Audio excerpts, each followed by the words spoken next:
Hello and welcome back to another economics video. So today we're going to be talking about CPI and about how to calculate inflation. So specifically I did this in Excel. You don't need to do this in Excel. You can do this by hand, but I just felt this was the easiest way for me to give you all the answers. So the worksheet gives us the year and then the CPI. And we are asked for the inflation rate. So to get the inflation rate, we need to calculate the percentage change from the previous year. This is also the inflation rate when it's a price index, right? When it's a percentage change of a price index, this is the inflation rate. And so the formula for the percentage change, when it's a linear system, right, when we're going in one direction, it's pretty easy. It's new minus old over old. So the 215 is the CPI for 2008 and 9. The 210 is the CPI for 2008. So we subtract the old CPI from the new CPI and then divide by the old CPI. So I broke it apart here in terms of subtracting it. So this is actually for the next one. So this is for the 0.091, right? So 2008 to 2007. So again, we're going to take that 2008, we're going to subtract the 2007 one, which gives us a very small little number there. We're going to divide that by the 2007, the old CPI, in order to find a growth rate that is this. And then to get a percentage, we multiply it by 100. So we end up with that same number right there, which is why I highlighted them. So that should be all clear. Let's move right along. So then we're asked, well, using those CPI values above, find the missing values in this table. And all of these values were missing. And so the way that we calculate these values, to calculate the value of a $2009 at any given year, you want the 2009 CPI on the denominator. So you just take whatever that year is, you put that CPI on the numerator, and then you divide by the CPI for 2009. Now, inversely, when we want to calculate the value of $1 in 2009 dollars, we are going to keep the CPI of 2009 on the numerator, and we're going to constantly change what we're dividing it by, what's in the denominator, to the CPI of that particular year. So the value of $1 in 2005 is 1.09 in 2009 dollars. So, taking this information, we want to deflate the tuition costs that we're given. So we're given all this information about the tuition costs, and we're told deflate it so that it's all in the same real terms. So tuition in real 2009 dollars. Now, there's two ways for us to solve this problem. The first way is that we can take the tuition and we can divide it by what's called the GDP deflator, as is here. So the tuition of 8,122 pounds divided by 0.9735 is going to give us the $8,122 figure amount. The second way to do it is to multiply it by the value of $1 in 2009 dollars. So we can take that same tuition amount, the $8,122, we multiply it by 1.027, and we end up with the same value, right? Makes sense. There's going to be a little bit of difference here just because of rounding error in these two columns, but nothing for us to really worry about. So if your answer varied by, $5 to even $50, that's totally fine. It's just a rounding artifact. It's no worries.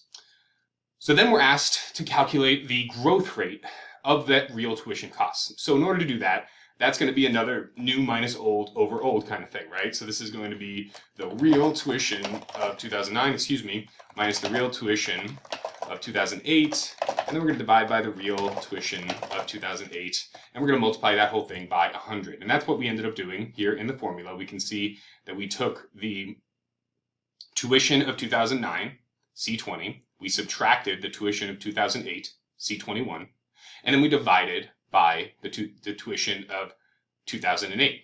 Now, the reason why over here I should include times 100, and the reason why it's not in the formula here is because I told Excel that this was a percent. And so Excel just went ahead and just converted this to a percent for me. All right, so then we were asked what is the average real percent. So flip to the back side of the page, and you're asked what's the average real percent. Well, for this, we're going to just average whatever the growth rate of those real tuition costs that we found in the last 3 academic years, of which we could calculate it, right? We could not calculate the growth rate here because why? We didn't have a real tuition cost of 2005 to 2006, right? So we ended up with a value error here. If it was zero or empty, it would have been a divided by zero error, which is the same reason why we can't calculate this. We can't calculate the percentage increase in prices in 2005 because we're not given the data for 2004. So it ends up being a number minus unknown divided by unknown. And so that doesn't give us anything, right? So to get this, we average the three growth rates that we could actually calculate of real tuition. And then it gets a little tricky. So then we start to ask about projections. So projecting the rate of tuition in 2009 dollars. How are we going to do this? Well, we take the tuition that's in 2009 dollars for 2009. We're going to multiply that by 1 plus the average growth rate in real tuition cost. And then we're going to multiply that by the number of years in which that's growing.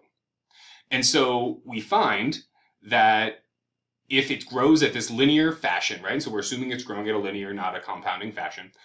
We find that tuition is going to increase in terms of 2009 dollars to over $200,000, right? So already we are starting to see the fact that this increase in tuition of near 5% a year is unsustainable over the long run, which is, I think, the whole drive of this worksheet. So we find the median income for Kentucky. We're told that it's $38,000, not $38, $38,000, 694. And we're told the CPI for 2006, and we're told the CPI for 2009. So we're asked to get the median income for 2006 in 2009 dollars. So the best way to do this is we go ahead and we find that GDP deflator. We do that by dividing the 2006 CPI by the 2009 CPI, That's going to be 201.6, which again was given in the prompt, divided by 214.53. That's going to give us this number right here, 0.94. We're going to divide the nominal median income by that and get a real median income of about $41,000. So we take that 38,000 that was given in the prompt, right? 38,694. And then we divide that by the 0.94 that we just found, and we get this. Now, if we wanted to be super exact, which we usually do, we would actually want to divide it by that full number, and it would give us a slightly different answer because of the fact that we're not having that rounding error anymore, right? All right, question B. We're asked for the 2009 to 2010 school year, in-state tuition represented what percent of median income for a Kentuckian? So to do this, we have to figure out the real tuition cost and then divide that by the real median income cost. Well, they kind of held our hand a little bit here, right? We already figured out the real median income in 2009 dollars. In 2006 is this 41,000. And so I did this incorrectly because this is asking about the 2009 to 2010 year.